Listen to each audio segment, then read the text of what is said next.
predictable as this is, thanks for creativity, Richie gets a 0 in creativity.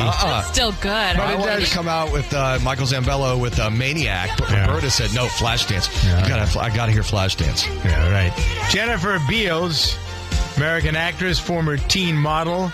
You remember her as Alexandra Owens, Alex, in Flashdance, and is Bette Porter in the Showtime drama series, I was just going to call it the L Word. Yeah. It's a series. So she also is appearing in the Fox show The Mob Doctor, a 3-episode arc. The episodes are running through, next couple of weeks, I think, Richard. Yeah, it starts in a couple of weeks. Yeah, it airs on Monday nights on Fox. All right, so Jennifer, as a matter of fact, I'm pretty sure that you and I have spoken before. I think we've had you on any number. You've been so successful. It's kind of cool to be able to talk about some of the things that makes you who you are. Do you ever, for a moment in your life, wish you hadn't been in Flashdance? Oh, gosh, not for a second. No. Not for a second. It was an amazing experience. But how many radio shows? And it's obviously it's an excellent music cue. Yeah. How many radio shows will you be on today where you will have to listen to that same song? I don't know. As I said before, it's only really when I do press that the film gets brought up so often. Usually when I'm like walking out on the street and stuff, people come up to me either about the L Word or Chicago Code or Book of Eli or something.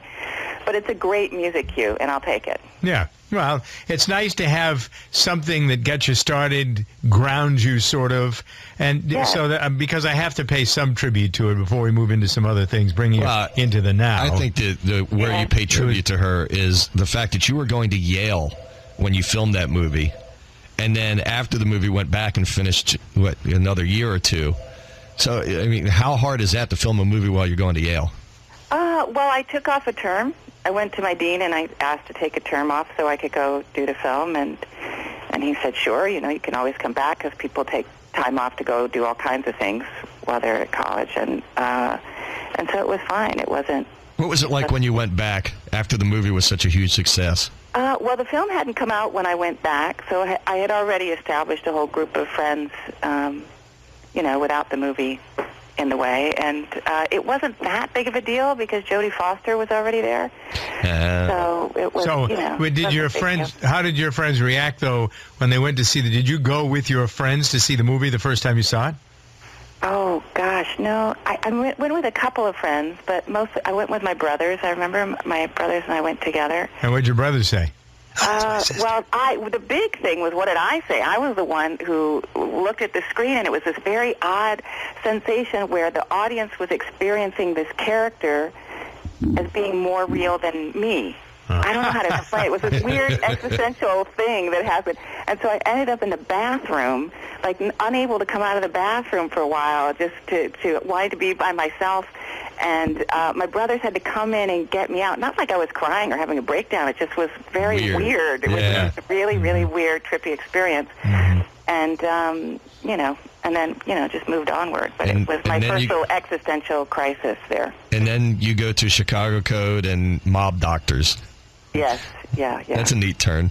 It was. It was really fun. It's fun to play, first play the superintendent of the Chicago Police Department and then play somebody who is a madam who's about to position herself to be a mob boss of the North Side. So this is it's pretty interesting as you highlight the fact that it takes a lot to be a good actor. I have a few friends who are actors, and you wonder sometimes how do they jump from one thing to the other, but you realize then that's who they are. That's what they do for a living.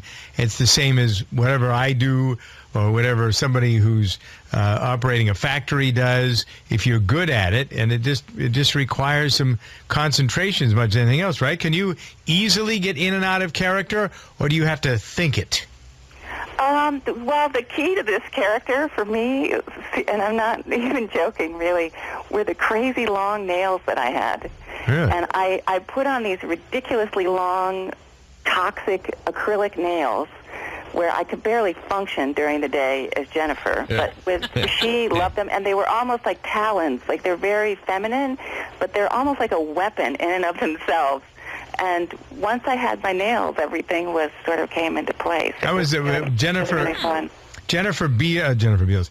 Jennifer Garner was in that movie where she had daggers. That was one of her first movies. I forget what the name of it was. But you think of that when you're thinking about the nails as you describe them, how they can be weapons. No, you know what I thought of more was Mob Wife Chicago. Exactly. That's what I was thinking of. The Mob Wives have all those nails. Oh, yeah, all those fantastic nails. So what goes on in the rest of your life? What's your life when you're not on screen, you're not playing a role? What's Jennifer Beals' life like? Well, lately I've been working on producing projects, and I just recently with my producing partners sold a show, and which I'll talk about when we can announce it. But that's been really, really exciting, and just putting projects together. And yeah, but what about at home? What do you go home to? Oh, what have I been doing personally? Well, I've been obsessed with endurance swimming. Really? And wow. It happened over the summer, and I started training for a half Ironman, and I realized that I loved the swimming part so much that I was traveling across Canada over the summer, and every time we passed by a sizable lake, I'd feel compelled to swim across the lake. Ah, and that's cool. I started doing open water swimming, so I started doing also ocean swimming, and so far I've gotten up to about 3.5 miles, but I would like to go for longer distances. Yeah, I have a friend who does that, and I can say that you people are crazy. Tremendous stamina. It is kind of insane. I was going to say, It is a never little bit been insane. compelled to do that. Yeah, it's Once it's you cool, start, though. it's very relaxing. Yeah, it's very cool. But I have to say, I kind of prefer the lake swimming because, when you're swimming off the coast near Los Angeles or San Diego, It's cold. and you see a stingray, you go, what eats stingrays? And you know that the landlord is out there somewhere, and it gets me a little nervous. Yeah. I'm not going to lie. That's funny. I swim a lot faster when I'm in the Pacific. There you go. Not a bad thing. Well, you've got a nice thing going, and everybody recognizes you, which is kind of cool. You're picking some good and interesting and challenging roles, which is also kind of cool. And then you have the ability to get, because of your success, you have the ability to get the attention of directors and producers. And so when you pitched that show, you had that going for you. It's cool when people enjoy a success, and then it is compounded by more successes. And so we wish you continued success. Thank you. Jennifer, nice to have you here. Jennifer Beals is on The Mob Doctor over the month of December, and so you might want to check it out. I think it's 9 o'clock on Monday nights.